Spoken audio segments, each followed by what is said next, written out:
All right, everybody. Thanks so much for stopping by another live episode of Real Estate Titans, sponsored by Lion Bolt Media. I'm your host, Greg Fowler, traveling throughout the marketplace, interviewing the top real estate professionals in our field, essentially gathering insight, inspiration. It really drives and motivates these top producers above and beyond everybody else in what I'd like to consider a real estate titan.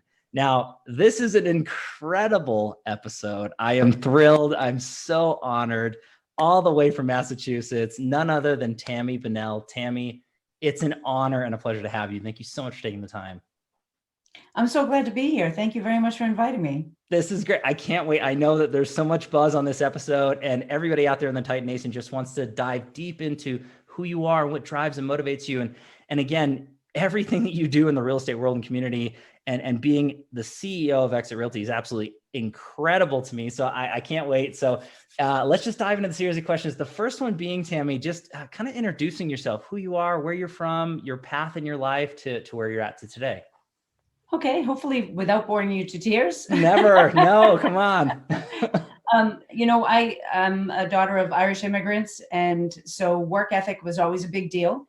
There's a saying for most people that came here from there that before you go to bed at night, you ask yourself if you earned your keep.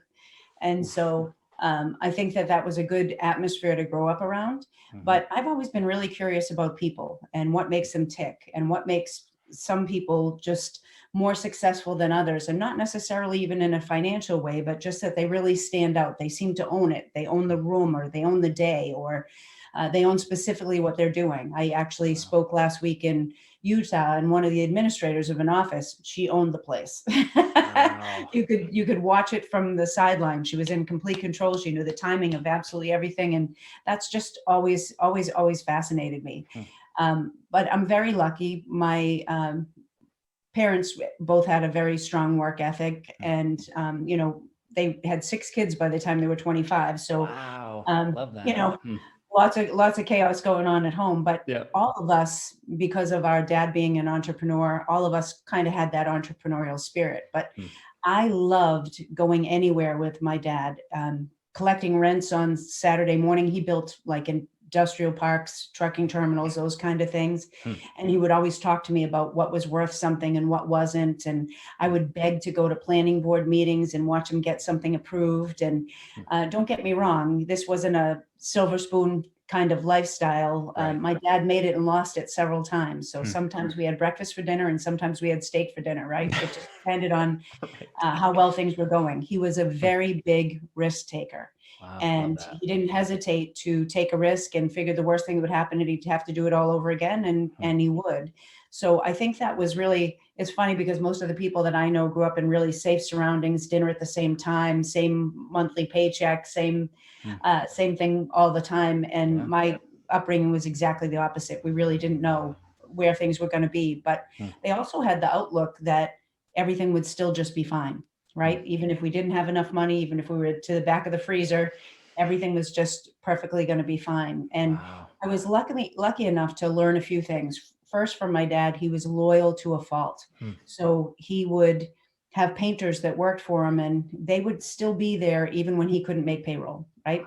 So when they got into their 70s and they couldn't paint quite as well, he still kept them employed, even if he had to fix what they did after the fact. Unreal. That level of loyalty. And so I really paid attention to that. I was lucky enough that I was cleaning homes at a young age, 11, 12, 13. And I was cleaning on site for builders, right? Before people moved into a home. And I was actually scraping windows in a house, and the realtor came through the home and the wall between the kitchen and the dining room was supposed to be knocked out.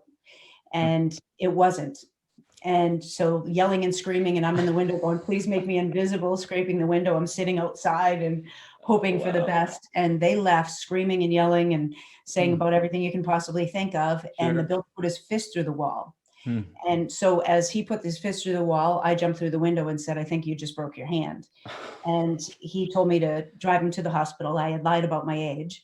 So I drove him to the hospital. He did break his hand. He got a cast. And on the way driving him back to the job site, he was just complaining about how people weren't doing the right job for him, these realtors that he was dealing with. And I was like, how hard is it to sell a house? You want white, you want off-white. And he said, "You think you can sell houses?" And I said, "Absolutely. I've been around this. I know how they're built. I know that you just got to be able to paint the picture." Incredible. And he said, "Good, start Saturday." And so I started selling on site at 13. And Unbelievable. it was really fun. I got $500 a house, which in that day was a huge amount of money. For sure. Unfortunately, when my dad pulled back in and to pick me up because I wasn't as old as I said I was, I got grounded. Oh no. Because I was driving the truck. But it really taught me a lot of lessons about, and that was definitely from my family, of just jump in. Yeah. Jump in and then figure it out. And as time went on, I figured out more before jumping in. Sure. But I think that's where it started. And I loved real estate and just the idea that people could build true wealth, that they could really get somewhere. But my love of it was much more in showing people how to build the business better. And so, showing them how to build the business better, having a system in place. The average person in real estate, at that point in time, that owned a real estate office, they had a high school diploma. They were really good at sales. So they hung up a shingle and set them in business. But most of them really didn't have business acumen. Wow. And Well said. so I thought I could help them become more organized and focus on it and be in the business of real estate, not just the real estate business. So for the last 30 years, I have been in the back room selling franchises, doing mergers and acquisitions, teaching mergers and acquisitions, selling regions, the rights to an individual province or state for people to actually build a brand. And it's been a tremendous amount of fun. But the whole entire thing, and it doesn't matter, honestly, probably the best tip I can give everybody is if you're in sales of any kind, and I think anybody building a business is in sales, right? Even the administrator that's behind the desk is in sales. I want to win you over and I want to be in control, is that you really need to do as much homework on the person as you do on the product. I have broken 7 world records in sales, and there's nothing fancy about me. I think that it is truly because I always put the person first, and I did my homework on the person so that I could find out, is there a common ground? Do our business philosophies match? Does this make sense? I even tell people today, I don't go out and say I'm going to sell something. I go out and say I'm going to have a conversation. I'm going to add value. And that person could be a potential referral source, could be a potential connection or friend. They could be a potential agent, a potential team, a potential broker owner, a potential merger, or they could even be a potential regional owner. But I don't go out deliberately going out to sell. I go out to add value. And then I find out if our business philosophies match and if our own even moral and ethic philosophies match, because that's going to be a win in the culture. We want to be the best before we're the biggest. We want to make sure that it's the people that fit our culture and our chemistry. And you can't force somebody to be in that. It has to make sense for that. So I was instrumental in building 3 major brands before coming to Exit. Unreal. And then coming to Exit, I started off as the regional owner for the New England states. Okay. And I joke around, I like the company so much I bought it. That's great. And that's like the guy from Gillette, speaking of New England. Yeah. But, so I fell so much in love with Exit that the second year I became, so I bought in 1999 the rights to the New England states. In 2000, I became vice president over the US. 2001, I became president over the US. And in 2012, I became CEO. Unreal.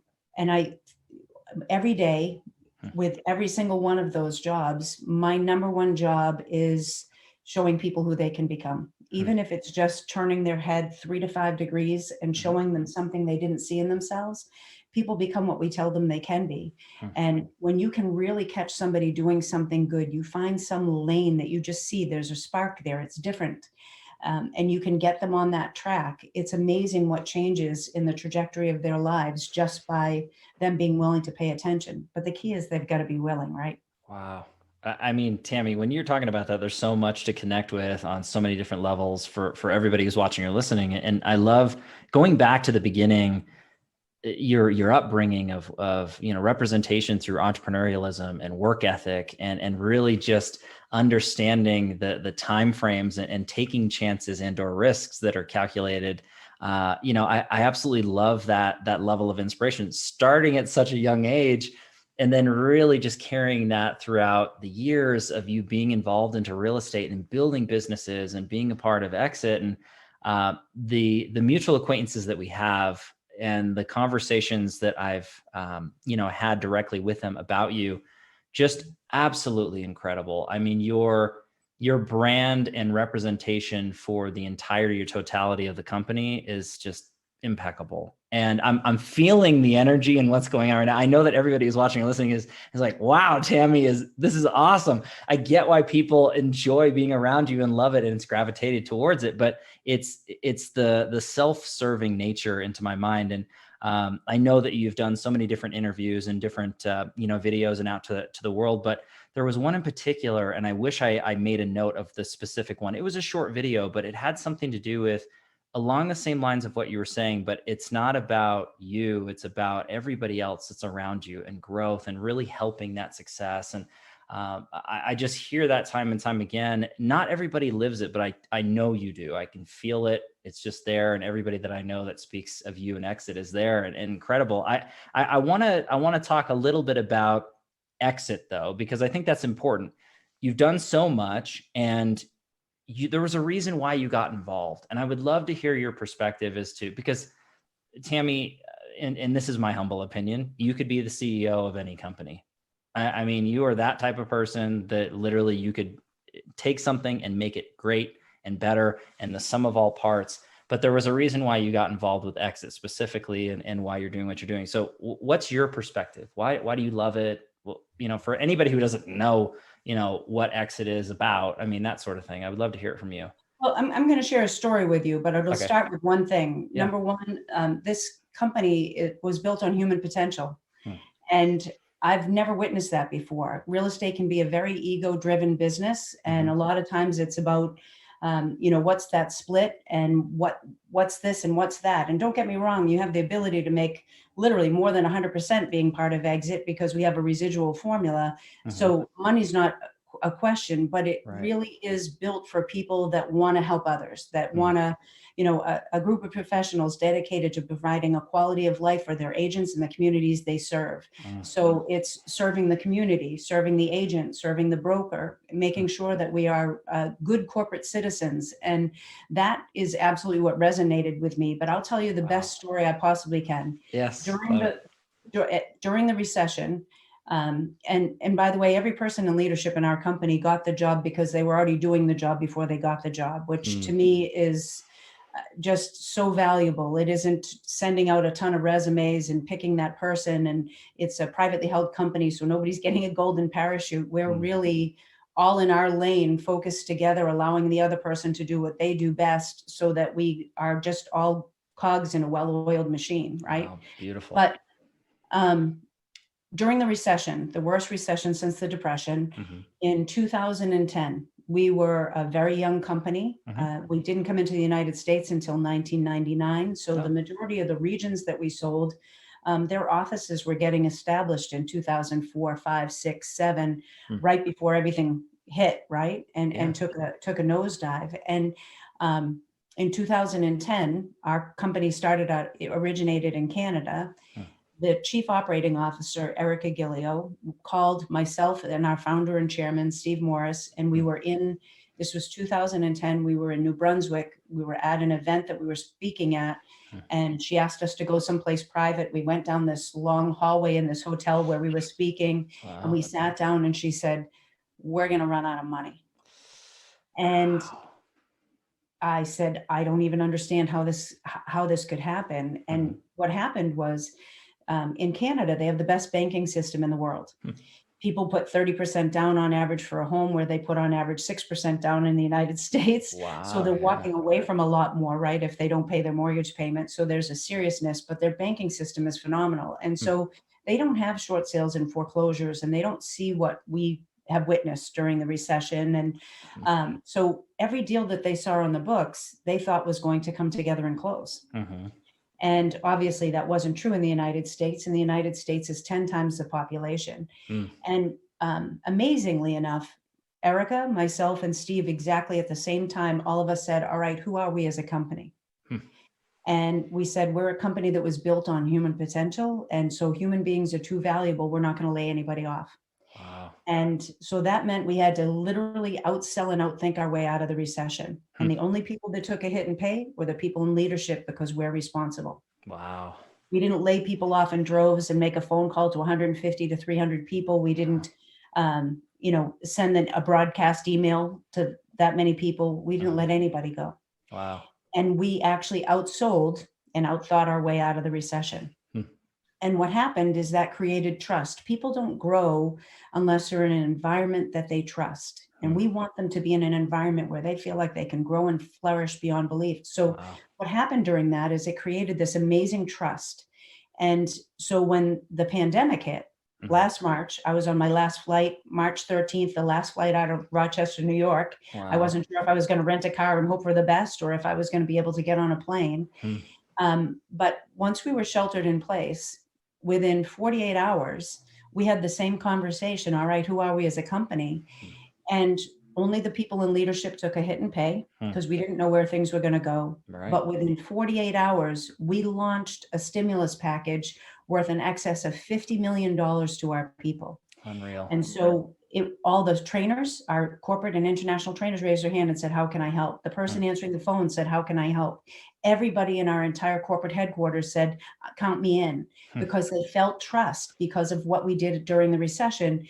And so all of us rolled up our sleeves and we were doing everything: yoga, studying Eckhart Tolle, doing affirmations every single day, reaching in and calling everybody personally to see how you're holding up, doing training so that they could ramp up. They were being touched by video literally daily. Wow. And they were being touched by webinars and techinars and live interactive, and people picking up the phone and just checking on them and telling them what to do to go have a conversation with everybody else. And we did not have to let anybody go. We grew.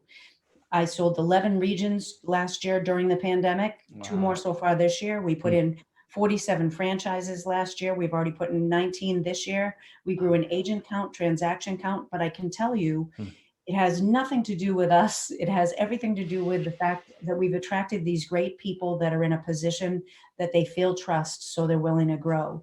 And that's who we always want to represent. If I take care of people, profits will follow. But if I pay attention to profits, people will leave. Oh my gosh. There was so much right with everything that you just said, Tami. I mean, it's one of those things where you hear it and it just resonates so deeply. And I believe that it's kind of a crude adage, but talk is cheap, right? And what you do and the team and everybody involved is stepping up, and when things really get tough, that's where true colors show, positive or negative. And obviously they're super positive all the way through and through. And that's why the growth and everything that's happening and the reputation that's there and continual nature, which is absolutely incredible. I think that, there's so many people tuning in, and I know that they want to learn more and understand, different aspects on how to grow their business and from perspectives, especially you being a CEO. I would love to mention a little bit to the audience about the webinars or the live webinars that are happening, I guess, starting this Thursday, the 18th. So this is March 16th today, everybody, if you're watching live with us. So CEO to CEO, would you mind explaining a little bit about that, Tami, to the audience? We do webinars on a regular basis, but I did a webinar live, CEO to CEO, and it's really based on the world has changed a lot since the pandemic, but it was already changing into people first, empathy-oriented population. So CEO to CEO is helping everybody to feel like they're in control of their life and control of their destiny. And so it doesn't matter if you're the CEO of your own household, you're the CEO of you're a college student, you're the CEO of finishing this degree, or you own your own business and you're a CEO. It's explaining some of the changes and some of the ways that we've witnessed for the best amount of growth, personally as well as professionally. If I'm a leader and you're leading as a CEO, or you're a president, or whatever it is that you're leading your community, you're leading your family. If you're not constantly growing, people aren't going to follow you. Right? You're going to see some atrophy. And so it's much more on ideas to help them to really grow and to really think through what what they really want. If nothing else, a pandemic has given us enough time to really stop and think, what's my legacy? What am I leaving behind? What do I want to be known for? And so it's really much more food for thought for that. We're going to be airing it 3 different times on Thursday. So if you get a chance, I think that would be terrific. I can tell you that personalization is so important. Arianna Huffington did an article, I think it was about a year and change ago, on how much the world has changed with corporations. I'm a huge Peter Drucker fan, and he's always been about, in the beginning, he was always about the responsibility of a CEO is to produce profits. And now the world feels 65% of the population believes that a CEO, a corporation, should be responsible for giving back to the community. They should be focused on mental health. They should be focused on adding value to people's lives and making them feel like they matter. And the funny part is, the more you do all those things, the more you grow and the more your whole company grows, because people feel valued. They want to matter, right? More than anything. But the top corporations that are publicly traded, we're a privately held company, but the top corporations that are publicly traded, the majority of them actually signed an agreement and said, we're going to do this. But here's the magic with Exit.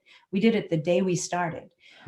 As a company, we put into our formula that we would have the spirit of Exit. So we do a charitable fundraiser, an agent or a broker does a charitable event, and Exit matches the funds, because we want to be able to give back. We send a notice out to the buyer and the seller so that everybody knows that we're actually participating in that community. We're good corporate citizens. Beautiful. And money from every single transaction goes into charity, so that they know that that's something that we contribute to. But money from every transaction also goes into an administrative bonus, so that it's not just the salespeople that get all the accolades. The administrators in those offices in January, based on the production in that office, they get a bonus. It's a special thank you from corporate headquarters. Thank you so much for really being part of this key thing, being part of this team. And so we made sure that all those things were together from the beginning, and that it would be boots on the ground, right? That we have regional owners that cover states or provinces, so there's somebody there and that's available for them.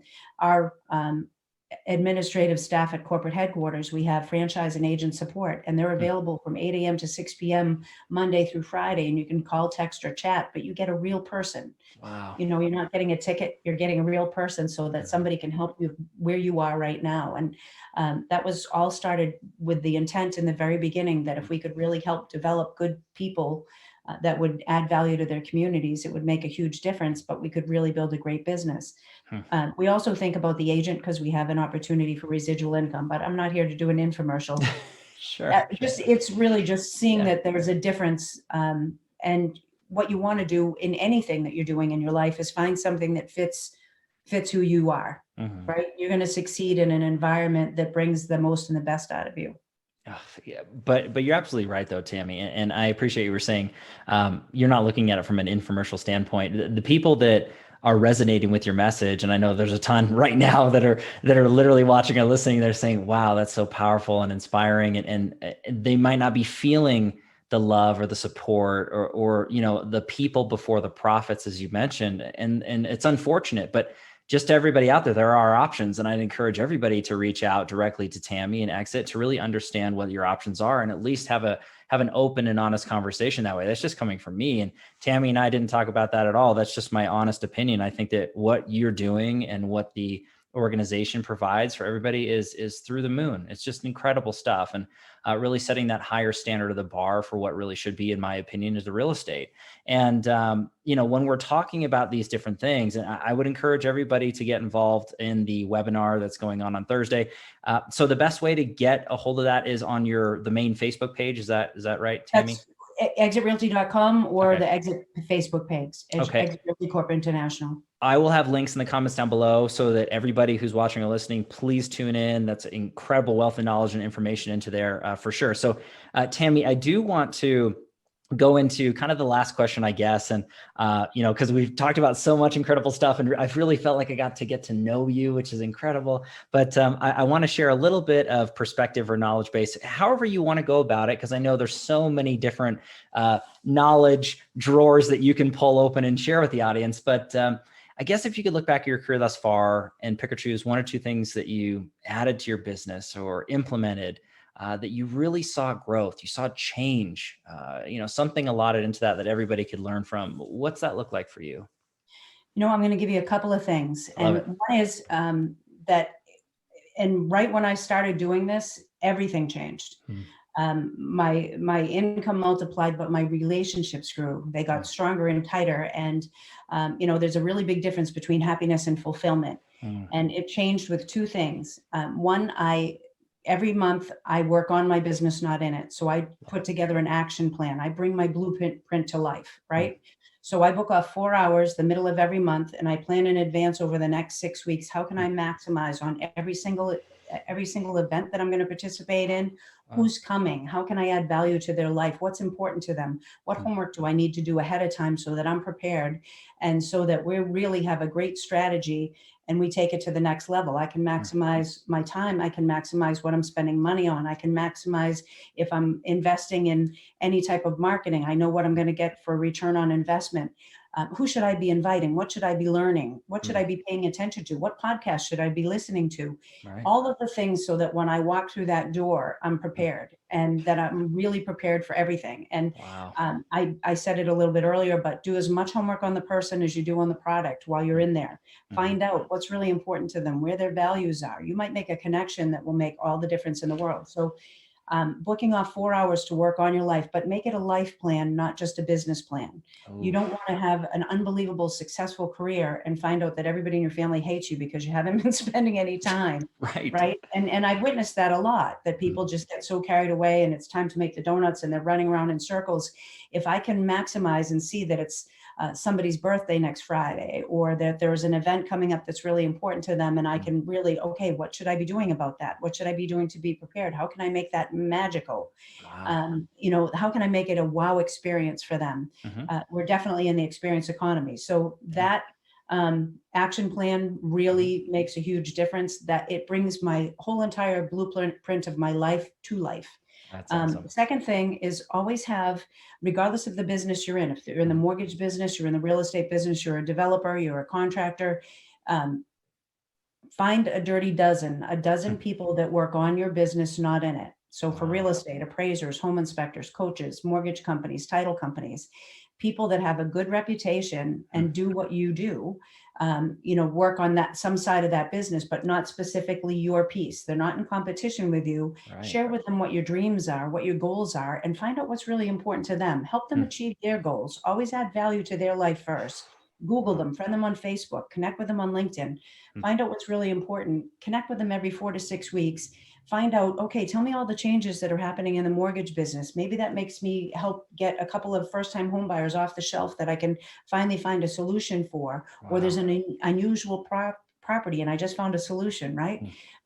If you're a broker and you own a business, they're going to tell you which offices are excelling, if there's an issue in another office, who has a good reputation, all of the things that you want to know so that you're really ahead of the curve. And I'll tell you, that's painted the picture for me for giant windows of opportunity. For people that are listening today, right now, I would add to that list movers, because our migration charts are not exact anymore, right? Because so many people are moving, luxuries moving to a state that's less taxed because they can work from home. And people are moving to different locations because they can telecommute half the time, or some of them all of the time. And a lot of people are asking those questions about their quality of life. So pay attention to movers, especially movers that move companies, and you'll find opportunities to do referrals that close, but you'll also know where's the business flowing into me and flowing out. If I'm in there first in usually wins, but especially when I've done my homework and I'm strategic. I highly recommend that. Second, planning boards or municipalities. Zoning laws are changing like crazy. And it doesn't matter if I'm in an inner city, I'm a shopping mall, or I'm in a small hamlet. They're changing. And if I'm ahead of that, so that I can add value to a contractor or a developer, or I can add value to a community, or I can even go in and have a conversation with a home seller and tell them why their house is going to be worth more money than it was before, and this might be a great opportunity for them. I am the solution. I really believe that a professional should always be the solution for whoever they get in front of, to the best of their ability, right? Well said. Adding value. I did want to add one thing, just because I've been listening. Please do. I just started going on the road for a bit, and I've been listening to people talk about a shortage of listing inventory. Yes. And there might be a shortage of listings, but there's no shortage of inventory. We have homes all over the place. Mm-hmm. We are looking for new construction, right? And we're seeing more new construction happen because we need more homes, but there are homes out there all over the place. So I want to give you 2 windows for seriously food for thought, because if great. I'm ahead of the curve, I'm going to win. And so first, of the investors that are out there, 72% of them are mom and pops. And a lot of them are in their 60s, 70s, and 80s that own single family rentals that don't have somebody to pass it down to. If we've seen how crazy the market is right now, do you think if they wait 10 years from now, their property is going to be worth as much as it is today? Or if they wait 5 years from now, is it going to be worth as much? If they're getting older, how much more time do they have left over? So if you want to have the opportunity to work with investors, a lot of times those could turn into first-time homebuyer homes, single-family rentals, or you could be selling to another investor and giving another investor an opportunity. But being able to see where that window of opportunity, we're not going to still stay at this upward swing forever. It doesn't happen like that, right? Real estate goes through cycles. So giving people an education from that standpoint might give you some more listing inventory. From another standpoint, we have a lot of baby boomers and civics, right? Baby boomers, 1946 to 1963, civics were born before then. Most of them, the majority of the equity they have, the majority of their nest egg of what they're putting aside is in their home. So if they had a decision to sell today, sell 6 months from now, sell a year from now, or sell 5 years from now, which is safer for them to pull more money out of their property? Brilliant.